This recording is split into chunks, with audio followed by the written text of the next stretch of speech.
क्या आप जानते हैं कि हार्ट अटैक से ज्यादा खतरनाक कार्डियक अरेस्ट होता है? लेकिन ज्यादातर लोग इन दोनों में फर्क नहीं समझ पाते और इस गलती की वजह से कई बार मरीजों की जिंदगी संकट में आ जाती है और वक्त पर इलाज नहीं मिल पाता। आज जानेंगे हार्ट अटैक और कार्डियक अरेस्ट में क्या फर्क है और कौन कौन से टेस्ट और बचाव के तरीके आपके दिल को अरेस्ट और अटैक दोनों से सुरक्षित रख सकते हैं। मेरे साथ होंगे बहुत ही खास मेहमान। मेरा नाम है दीपक डोभाल, आप देख रहे हैं आपकी खबर आपका फायदा। पहले ये रिपोर्ट देखिए।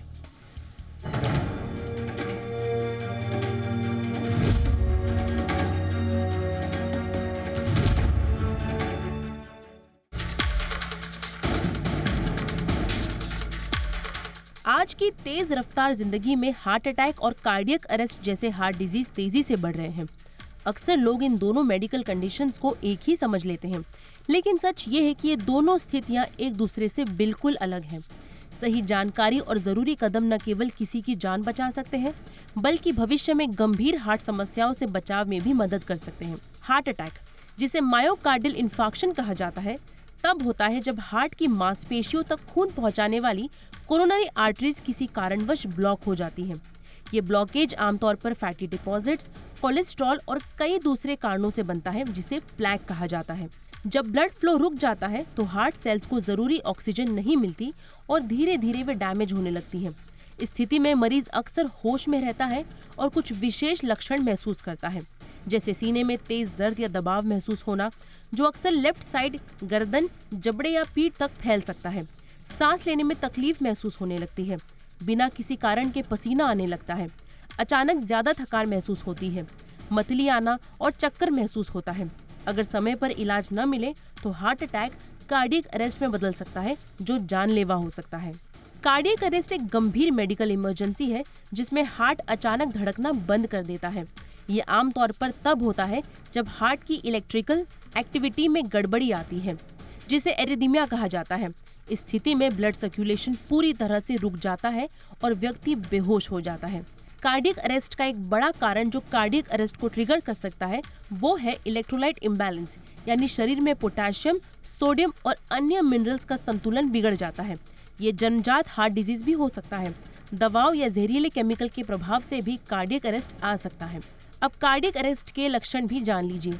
मरीज अचानक से बेहोश होकर गिर सकता है, कोई रिस्पॉन्स नहीं देता है, पल्स पूरी तरह से महसूस नहीं होती, सांस का रुक जाना, स्किन का नीला पड़ना भी कार्डियक अरेस्ट के लक्षण हैं। ऐसी स्थिति में आपको क्या करना चाहिए, इसे भी समझ लीजिए। अगर कोई व्यक्ति हार्ट अटैक या कार्डियक अरेस्ट का शिकार होता है तो तुरंत एम्बुलेंस बुलाएं या डॉक्टर से संपर्क करें। मरीज को फ्लैट लिटाकर सीपीआर शुरू करें। अपनी हथेलियों को छाती के बीच में रखें। 100 से 120 बार प्रति मिनट की दर से कंप्रेशंस दें। जब तक एम्बुलेंस न आए तब तक सीपीआर देते रहें।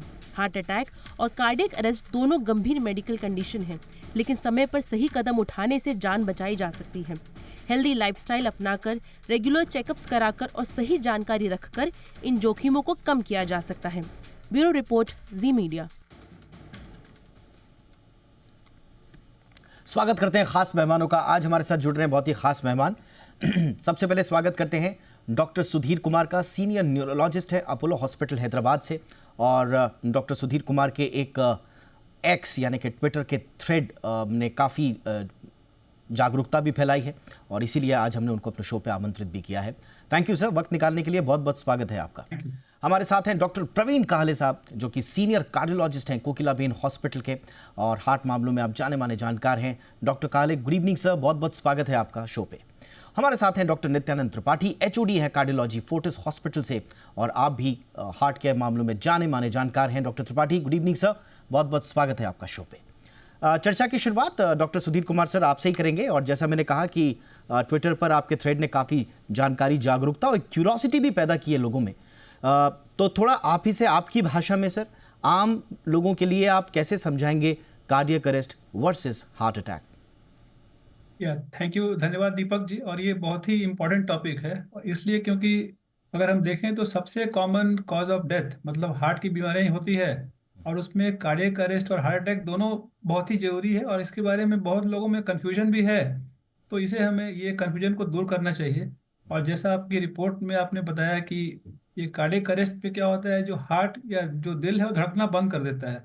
और ये अचानक होता है। और जब ऐसा होता है तो फिर हार्ट की पंपिंग नहीं होने से ब्रेन का ब्लड सप्लाई ब्लॉक हो जाता है, और जो मरीज है तुरंत ही अनकॉन्शियस या बेहोश हो जाता है। और बीपी या पल्स कुछ भी मतलब जीरो, ऑलमोस्ट अनरिकॉर्डेबल हो जाता है। और इस स्थिति में बहुत ही कम समय होता है। और जैसा कि बहुत लोग जानते भी हैं कि इसमें इमीडिएट सीपीआर करना होता है। और सीपीआर, क्योंकि 70% जो कार्डियक अरेस्ट होते हैं वो घर में या आउटसाइड हॉस्पिटल होते हैं, तो इसमें अगर जो बाईस्टैंडर जो सीपीआर करता है वो बहुत ही आवश्यक है, और उससे जान बच सकती है। मतलब सीपीआर करने के बाद जान बचने का चांस जो है 2 से 3 टाइम गुना बढ़ जाता है। और जैसा आपने बताया उसमें मेन चेस्ट का कंप्रेशन करना पड़ता है, और वो 100 से 120 बार प्रति मिनट करना पड़ता है। सबसे इम्पोर्टेंट वही है। और जैसा कि आपने बताया रिपोर्ट में कि दूसरी जो बीमारी होती है वो हार्ट अटैक होती है। हार्ट अटैक भी एक इमरजेंसी है, बट वो कार्डियक अरेस्ट जितनी इमरजेंसी नहीं है। उसमें सिम्टम्स चेस्ट पेन, छाती में दर्द, सांस का तकलीफ होना।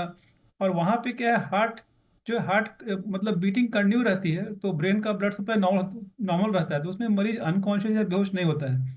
तो वहाँ पे क्या करना है कि as as soon as possible आप हॉस्पिटल जाइए, क्योंकि उसमें एंजियोग्राम करके या स्टार्टिंग में ईसीजी ब्लड टेस्ट भी किया जाता है, और करके अगर हार्ट अटैक कंफर्म कर सके तो एंजियोप्लास्टी और स्टेंटिंग से भी जान बच सकती है। अगर वो हार्ट अटैक का इलाज टाइम पे नहीं हुआ गोल्डन आवर में, तो उससे भी कार्डियक अरेस्ट हो सकता है, लेकिन वहाँ पे सीपीआर की आवश्यकता नहीं पड़ती है।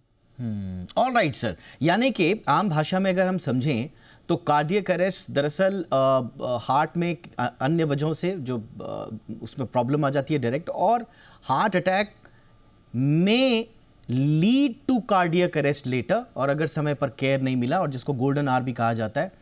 कार्डियक अरेस्ट में आपको कभी कोई कार्डियक अरेस्ट का पीड़ित व्यक्ति दिखे तो सीपीआर देना बहुत ज़रूरी होता है। इस पर मैं आऊँगा, ख़ास तौर पर इस पर सीपीआर पे भी बात करेंगे। अब चलता हूँ डॉक्टर काले सर के पास। डॉक्टर प्रवीण काले सर, हार्ट अटैक तो हमने समझा कि आपके चेस्ट पेन होगा, आपको कुछ ना कुछ सांस फूल रही होगी, पसीना आ रहा होगा। कार्डियक अरेस्ट के कोई खास लक्षण होते हैं सर कि कार्डियक अरेस्ट आने वाला है, कोई संकेत होते हैं क्या? जी, कई बार कार्डियक अरेस्ट के जो लक्षण होते हैं वो अचानक से चक्कर आना, बेहोश होना, सांस फूलना, और इसे हम सडन कार्डियक डेथ भी कहते हैं या सडन कार्डियक अरेस्ट। सडन का मतलब है ये काफी तेजी से और इमीडिएटली होता है। चूंकि ये इलेक्ट्रिकल डिस्टरबेंस है, ये बिजली की तरह आता है। तो अगर हम समझते हैं हार्ट एक इलेक्ट्रिकल टिश्यू होती है और इसमें एक इलेक्ट्रिकल नेटवर्क होता है जो हमारी रिदम को रेगुलेट करता है। अचानक से इसमें डिस्टरबेंस, जैसे कि आपने रिपोर्ट में बताया, इलेक्ट्रोलाइट की एब्नॉर्मलिटी की वजह से, इवन अगर हार्ट अटैक बहुत बड़ा हो तो उसमें भी हार्ट बंद पड़ सकता है, जिसमें 5% हार्ट अटैक में कार्डियक अरेस्ट हो सकती है। तो वाल्व के मरीज जो होते हैं जिनका वाल्व काम नहीं करता है, जिससे हार्ट की पंपिंग कमजोर हो जाती है, ऐसे मरीजों में कार्डियक अरेस्ट होने की संभावना होती है। और लक्षण बिल्कुल सडनली पेशेंट कोलैप्स हो जाता है, पसीना आता है, और ये बहुत इमीडिएटली विद इन मिनट्स होता है। क्योंकि अगर मान लीजिए कि अगर हार्ट की एक्टिविटी पूरी तरह से बंद हो जाती है, हार्ट का पंपिंग बंद होता है, तो within 10 to 15 second brain के सिम्टम और कोलैप्स या सिंकपी हो जाती है। All right sir, doctor Nityanand Tripathi, अब आप आपके पास आएंगे। And now I would like to understand the cause. Heart attack के बारे में तो हमने काफ़ी जानकारियां भी लोगों को हैं, लाइफस्टाइल, कोलेस्ट्रॉल, बाकी सब चीज़ें, बट कार्डियक अरेस्ट अचानक क्यों हो जाता है सर? इसका क्या संबंध हमारे खान पान, हमारी लाइफस्टाइल से है, या कुछ इलेक्ट्रिकल गड़बड़ी कभी भी हो सकती है, किसी के साथ भी हो सकती है?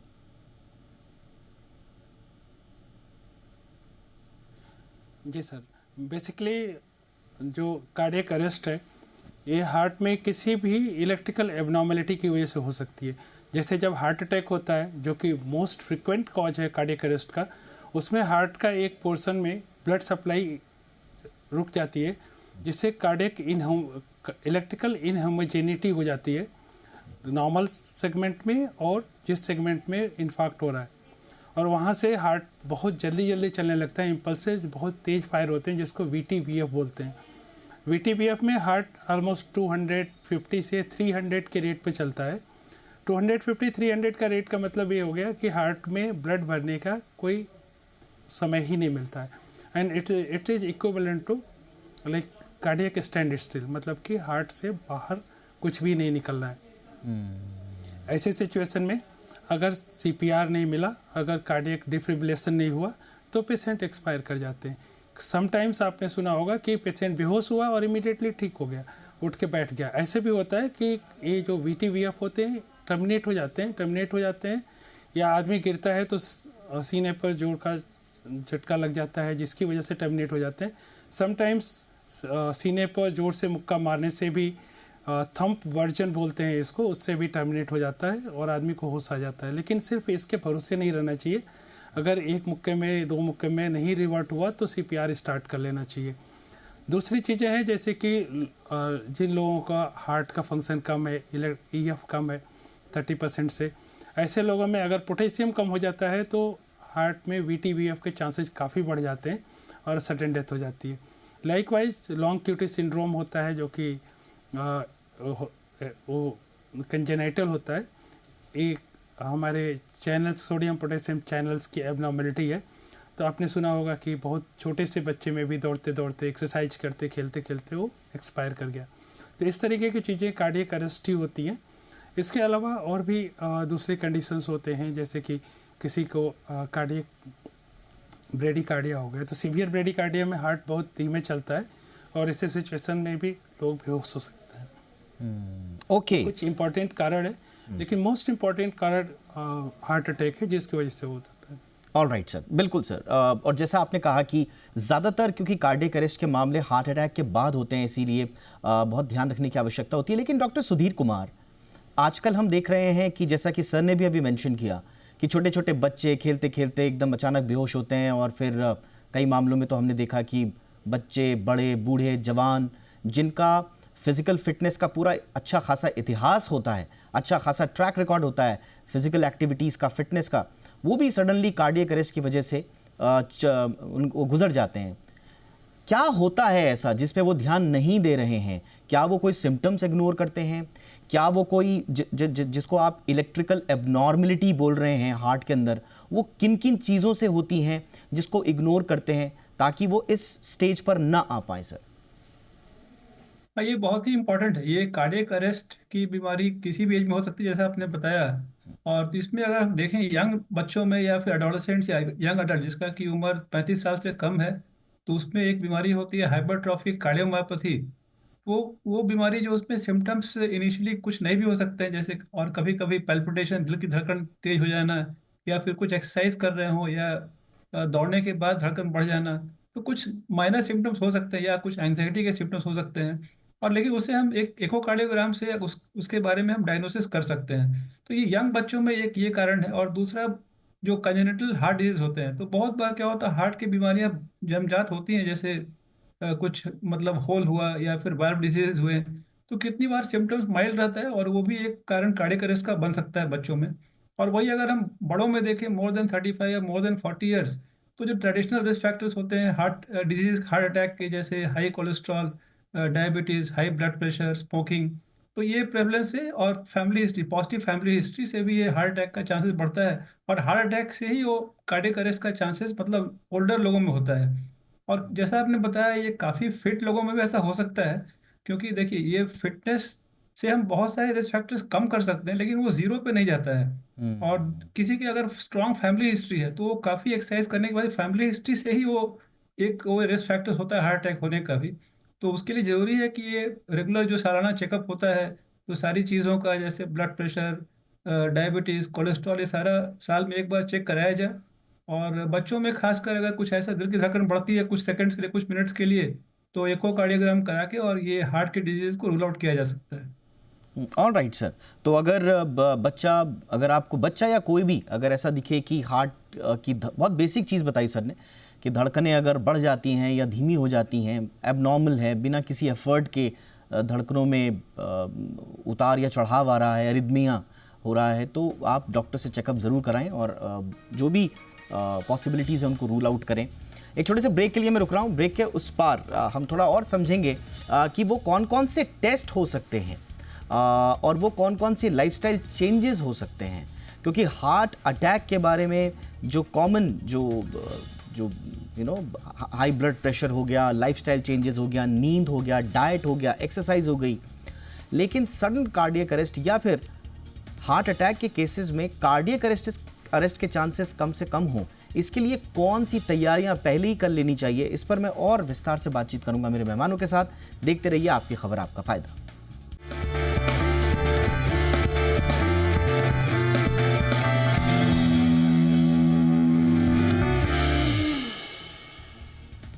ब्रेक के बाद आपका स्वागत है। तो heart attack versus cardiac arrest, कौन से बचाव हो सकते हैं और कौन कौन से टेस्ट हो सकते हैं, आज हम इसी पर विस्तार से चर्चा कर रहे हैं। अब आऊँगा डॉक्टर प्रवीण कहाले सर के पास। Sir, coming to the point now, कौन कौन से टेस्ट आप सजेस्ट करेंगे, ख़ास तौर से पहले तो सभी के लिए कर दीजिए सर, 35 से नीचे वालों के लिए भी और 35 से ऊपर वालों के लिए भी, ताकि वो रूल आउट कर सकें कि उन्हें कोई पॉसिबल फ्यूचर में हार्ट अटैक या कार्डियक अरेस्ट के इश्यूज ना आए। तो हार्ट अटैक का जहाँ तक संबंध है, हम सब लोग जानते हैं कि हार्ट अटैक के लिए हमें जो risk factor, diabetes, blood pressure, वजन, स्ट्रेस, स्लीप, इससे इसका अर्ली डायग्नोसिस और ट्रीटमेंट करना पड़ता है। बट जब हम कार्डियक अरेस्ट की स्पेसिफिक बात कर रहे हैं तो इसका मुद्दा होता है प्रिवेंशन। प्रिवेंशन मतलब हमें व्यक्ति को बचाना है कार्डियक अरेस्ट से, तो हमें क्या करना होगा, हमें उसे जानना पड़ेगा कि क्या उसे साइलेंट हार्ट डिसीज़ है।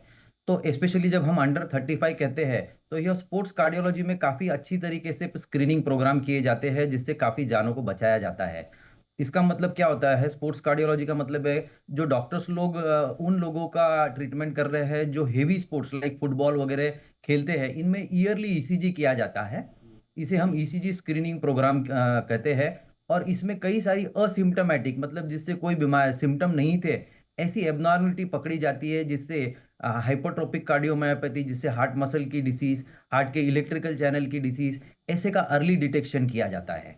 डेफिनेटली ये हुआ प्रिवेंशन। अगर कोई खिलाड़ी को सिम्टम है, जैसे खिलाड़ी को चक्कर आ गया है एक्सरसाइज में, एक्सर्शन में, प्रैक्टिस के वक्त या मैदान पर, तो उसे डेफिनेटली ईसीजी और इकोकार्डियोग्राफी जो बेसिक टेस्ट किए जाते हैं। बट ईयरली ईसीजी स्क्रीनिंग से भी काफी कार्डियक अरेस्ट बचाई गई है। और यह सेम चीज हम सामान्य जनता में भी कर सकते हैं। Basic clinical examination, family history, अगर किसी के फैमिली में सडन कार्डियक अरेस्ट या सडन डेथ की हिस्ट्री है, सडन स्विमिंग में डेथ हो जाती है, कभी कभी एक्सीडेंटल डेथ होती है, ये भी किस सडन कार्डियक अरेस्ट या सडन कार्डियक डेथ का फॉर्मेट होता है।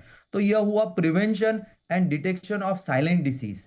अब जिन व्यक्ति को ऑलरेडी हार्ट अटैक हो चुका है, जिन लोगों का ऑलरेडी हार्ट का पंपिंग कम है इको में, डेफिनेटली ये भी वो व्यक्ति है जिनमें एक हार्ट कार्डियक अरेस्ट की रिस्क बढ़ती है। ऐसे लोगों को हम दवाइयां देते हैं जो कार्डियक अरेस्ट को की संभावना कम करे, हार्ट की पंपिंग की स्ट्रेंथ बढ़ाए। और अगर ऐसा इस तरीके से हम मरीजों को डिटेक्ट कर सकते हैं। और अगर हम डिटेक्ट करें तो हम उन्हें preventive treatment, even advance treatment, जैसे कि भाई इम्प्लांटेशन ऑफ डिफिब्रिलेटर मशीन होता है, यह सब हम इन लोगों को ऑफर किया जा सकता है। ऑलराइट, यानी कि प्रिवेंशन बहुत ज़रूरी है और अर्ली डिटेक्शन बहुत ज़रूरी है। डॉक्टर त्रिपाठी, आपके पास आना चाहूँगा सर। आजकल हम देख रहे हैं, ख़ास तौर से कोविड के बाद, अब नॉट नेसेसरीली कि इसका संबंध कोविड से है या नहीं है, बट हमने देखा है कि हार्ट बीट्स में एबनॉर्मलिटी वाले लोगों की तादाद काफ़ी बड़ी है। बैठे बैठे बहुत सारे लोगों की धड़कनें बढ़ने लगती हैं, कुछ लोगों की कुछ खाने के बाद बढ़ती हैं, और कुछ लोगों की हमने देखा है कि बिना किसी बात के धड़कनें 60 से नीचे भी चली जाती हैं। तो ये जो एबनॉर्मल हार्ट बीट्स हैं, ये कितना रिस्क फैक्टर है और इनमें क्या क्या बात ध्यान देने लायक हैं, और कैसे इसका चेकअप कराएं और रूल आउट कैसे करें सर?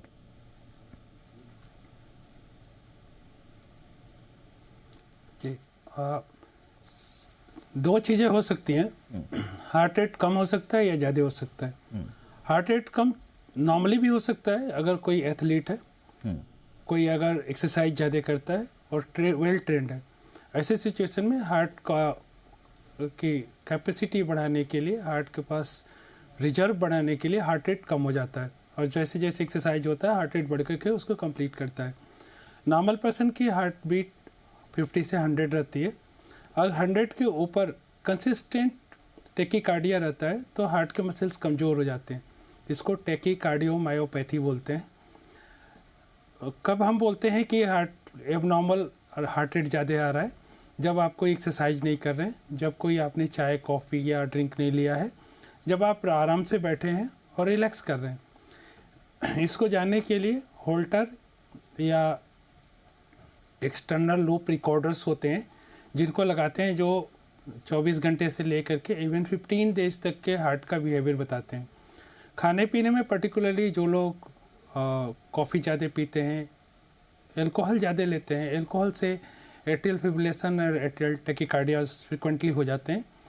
तो अगर कोई ये सब चीज़ें लेते हैं और उनका हार्ट रेट ज़्यादा रहता है तो इसको अवॉइड करें। तीसरा होता है कि आजकल हम लोग जो अपने कॉमन प्रैक्टिस में देख रहे हैं कि कुछ लोग प्रोटीन शेक या प्रोटीन का घोल जो कि नॉर्मली जिम में मिलता है वो करते हैं, और बेचारे बच्चे भी आते हैं हमारे पास कि वो प्रोटीन शेक 2-3 महीने तक पिए और अब उनका हार्ट रेट परसिस्टेंटली 130, 140, 150 रहता है।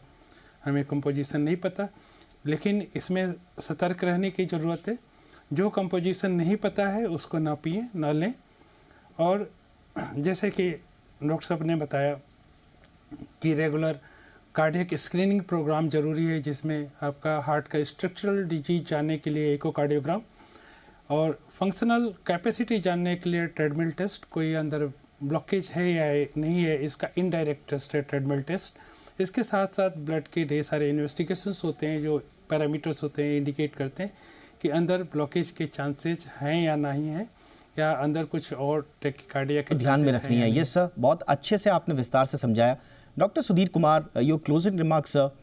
वही अगेन, क्योंकि हमारे पास जितने क्वेरीज आ रही हैं सब दिल की धड़कनों के ऊपर नीचे वाली आ रही हैं, और नीचे वाली तो आपने बताया कि ठीक है वो तो फंक्शन को और स्पोर्ट्स पर्सन को भी हो सकती है, लेकिन जो अलार्मिंग बात है वो धड़कनों का बढ़ जाना है बिना किसी एफर्ट के, या फिर कंटिन्यूसली 100 के आसपास ही रहना नॉर्मल रूटीन में भी। ये इसके कॉज क्या हो सकते हैं सर, और कैसी सतर्कता बरतनी है? देखिए, जैसा अभी डॉक्टर साहब ने बताया कि ये मतलब 50 से 100 के बीच का जो हार्ट बीट है वो नॉर्मल रहता है, बट इसका ये मतलब नहीं है कि हम एम करें कि 80-90 ही रहे। नॉर्मल में भी ये देखा गया है कि जितना हार्ट बीट आपका कम रहे, रेस्टिंग हार्ट रेट जिसे हम बोलते हैं, रेस्टिंग के टाइम में, उतना आपकी लॉन्जिविटी और सीरियस बीमारियों का जो रिस्क रहता है वो कम हो जाता है। और इसे कम करने का एक सबसे अच्छा उपाय है रेगुलर एक्सरसाइज करना। तो अगर आप 30 मिनट तक रनिंग करें या साइकिलिंग करें, या और अगर आप ओवरवेट हैं तो वजन को कम कर लें। अगर आप शराब पीते हैं तो शराब, देखिए मतलब ये मिसकंसेप्शन है कि शराब पीने से हार्ट अच्छा होता है, ऐसा कुछ भी नहीं है। शराब का भी हार्ट पे बुरा ही असर होता है, तो शराब से दूर रहें, सिगरेट नहीं पिए। तो ये सब सारी स्ट्रेस से दूर रहें, अच्छी नींद लें। और इसके बावजूद भी अगर आपकी हार्ट रेट नॉर्मल नहीं है, जैसे कि 50 से मतलब 100 तक अपर लिमिट है, अगर उसके ऊपर हमेशा रहे रेस्टिंग में भी, तो डेफिनेटली आप कार्डियोलॉजिस्ट से मिलें और ईसीजी, होल्टर और दूसरे टेस्ट करा के। I am sorry to interrupt sir, लेकिन सवाल ये आ रहा है, आपने कहा कि रनिंग करें, तो जो ज़्यादा हार्ट बीट वाले लोग होते हैं 100-110 के आसपास जिनका नॉर्मल रहता है, वो उनका रनिंग करना सेफ है सर? देखिए, अगर 100 के ऊपर है तो उसे हम नॉर्मल नहीं बोल सकते हैं, मतलब अपर लिमिट 100 है। अगर 100 के अंदर है तो आप रेगुलर एक्सरसाइज वगैरह कर सकते हैं। और स्टार्टिंग में ऑब्वियसली अगर आप स्टार्ट कर रहे हैं, शुरुआत कर रहे हैं, तो रनिंग से स्टार्ट ना करें, आप वॉकिंग से स्टार्ट करें। अगर आप ओवरवेट हैं तो भी आप वॉकिंग से ही स्टार्ट करें। 3 महीने 4 महीने के बाद अगर आप यूज टू हैबिचुएट हो जाएं, तब धीरे धीरे आप स्पीड बढ़ा सकते हैं, लेकिन अचानक आप रनिंग स्टार्ट ना करें। और अगर 100 के ऊपर है तो डेफिनेटली आप चेकअप करा के ही कोई भी एक्सरसाइज एक्टिविटी स्टार्ट करें। Right sir, all right sir. तो ये थी आपके हार्ट से जुड़ी हुई वो बातें जो आपको एक पोटेंशियल कार्डियक अरेस्ट से ज़्यादा, आज हमारा फोकस कार्डियक अरेस्ट पर था, क्योंकि सबसे ज़्यादा अचानक चौंकाता यही है कार्डियक अरेस्ट। ये क्यों हो जाता है, कैसे हो जाता है, इसके पीछे के अंडरलाइंग प्रॉब्लम्स क्या क्या हैं, सिम्टम्स क्या क्या हैं, और क्या करना है, विस्तार से आज हमने चर्चा की। बहुत बहुत धन्यवाद डॉक्टर सुधीर। एक बार फिर आपको बहुत बहुत बधाई भी सर कि आपने जागरूकता फैलाई, हम तक भी बात पहुंची, तो हमने इस कार्यक्रम का आयोजन किया। Thank you sir, keep doing this good job sir, thank you so much. वक्त भी निकाला आपने, और इसी वजह से हमने डॉक्टर प्रवीण काहले सर को भी बुलाया अपने शो पे, उनके इंपॉर्टेंट इनपुट्स लिए। डॉक्टर नित्यानंद त्रिपाठी सर हमारे साथ आए। बहुत बहुत शुक्रिया सर आपका भी वक्त निकालने के लिए और वैल्यूएबल इनपुट्स के लिए। Thank you so much. आपकी खबर आपका फ़ायदा में इतना ही। इजाज़त दें, नमस्कार।